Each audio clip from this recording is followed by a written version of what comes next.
Support for this podcast comes from listeners and St. Alphonsus Health System, a regional network of hospitals, clinics, and care providers. St. Alphonsus offers comprehensive healthcare services to individuals and families throughout the community. More information about services and locations is available at stalphonsus.org. From Boise State Public Radio News, this is The Connector. It's Idaho's Daily News. Good morning. I'm George Prentice. Well, on this very busy holiday travel week, we have a story about some new investments in travel security. And, especially this particular week, we will visit a Northwest turkey farm. It is Tuesday, November 25th. Here we go with today's stories. Elmore County recounted 3,193 ballots by hand yesterday, after about 10% of ballots from the November 4th election were not tallied. Julie Lucata has the latest. After an initial look at the county's process last week, Secretary of State Phil McGrain ordered the review of all paper ballots. On Monday, a team from his office went to Mountain Home and publicly recounted the votes by hand. He said about 20 people from the public, including candidates, attended. We counted an additional 373 ballots that had not been counted on Election Day. And in the end, all of the outcomes for each of the races and issues on the ballot remained the same. Some races were initially determined by very small margins. Given the high volume of ballots that had not been counted, I will say I was surprised to see none of the outcomes change. McGrain said none of the ballots were ever missing or lost. One of the things that makes this a little confusing is it does appear that the county did process the ballots on election night. It's not exactly clear why results were not tallied for those. The review team will return to the county today to continue their investigation.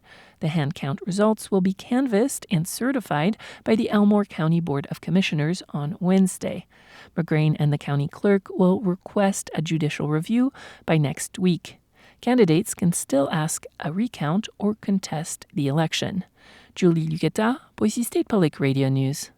The Ada Community Library is moving books away from general access and into an adult-only section without public input and even without a formal vote by its library board. The Idaho Statesman is reporting that the chairman of the Community Library's Board of Trustees, Steve Ricks, has been overseeing the segregation of books out of general circulation based on a behind-closed-door decision. Ricks told the Statesman that he had, quoting here, no desire or intent to spend time to explore or expound books under discussion. Any book on any discussion, he said. Again, quoting here, a vote will not be taken. This comes in the wake of the Idaho legislature allowing anyone to challenge public library books that they think might be harmful.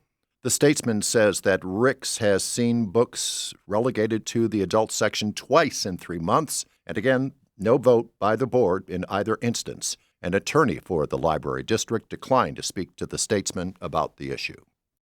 Something like 470,000 Idahoans are traveling this week, many of them on the road, but thousands are going in and out of the Boise airport. Meanwhile, the Secretary of Homeland Security, Kristi Noem, has announced new investments in travel security, that as we face a very busy holiday season. Yvette Fernandez reports. Noem was in Las Vegas over the weekend to announce bonuses for TSA workers. She commended them for their work and support for each other during the long government shutdown. Many of them took on extra shifts and covered responsibilities for individuals who didn't come to work. They also went above and beyond to serve other people in their community or to help their fellow employees. Noem also announced $1 billion would be invested in new travel security technology, training, and more canine units across the country. Noem said it's the biggest such investment in over a decade. For the Mountain West News Bureau, I'm Yvette Fernandez. Idaho State Police have increased patrols across the region on what is expected to be the busiest travel period of the year. Troopers are conducting extra patrols along the busiest corridors, and that includes I-84. The largest law enforcement presence will be tomorrow, the day before Thanksgiving, which is expected to be the heaviest travel day. There's a lot of turkey talk this week, and while many of the nation's top commercial turkey farms are in California, the Midwest, or Mid-Atlantic, the Northwest does have a number of specialty turkey farms. Anna King is with Northwest Public Broadcasting. Nathan Cottrell is with Chick Chaser, a farm and butchering operation out of Benton City, Washington. He says his free-range turkeys can sometimes be a pain. They can wander to neighbors or get attacked by dogs, but he says there's good parts too. When you feed them or when you go out and talk with them, they'll talk back. They're really awesome, honestly. They're little dogs, essentially. They just follow you around. There's 3 top breeding tom birds that will be spared this Thanksgiving. They're named Kawasaki, Blue, and Nag. The birds get marked with a special zip tie around their legs. I'm Anna King. And that is today's episode of The Connector. I'm George Prentice. We'll see you back here on Wednesday. You can stay in touch with the news all the time on our website, boisestatepublicradio.org. Tell your friends and family about The Connector and how they can find it wherever they find their favorite podcasts. For now, to you, thanks for listening.